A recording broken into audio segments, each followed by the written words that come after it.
外脆内松，我觉得这个是小朋友也会非常喜欢的。Hello， 欢迎收看 PC and Yummy， 大家好，我是林秋玲。今天呢，要来教大家做一道非常疗愈的居酒屋小点心——海苔煎山药。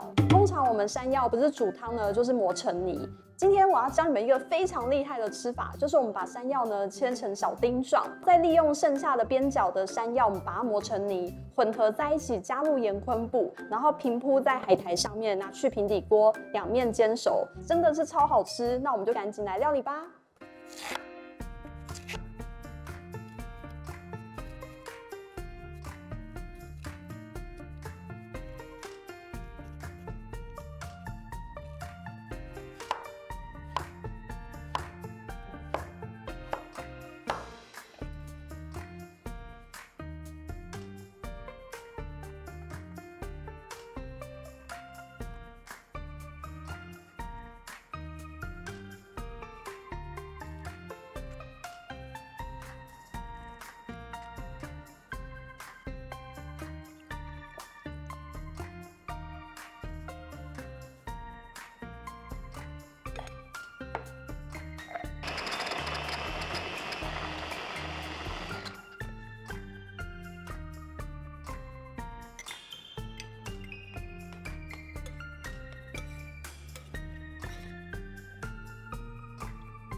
耶，来到试吃时间。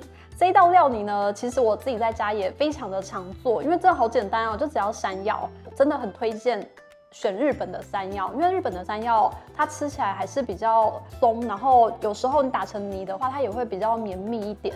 我们就赶紧来试吃。这真的很简单哎，真的就是海苔、山药泥，然后因为我现在很喜欢盐昆布，我都觉得它会把这些东西的味道就是再带出另外一个层次。有听到吗？好酥哦，外脆内松。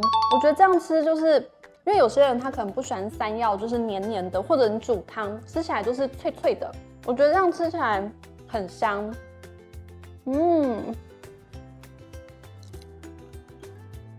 我觉得这个是小朋友也会非常喜欢的，超好吃。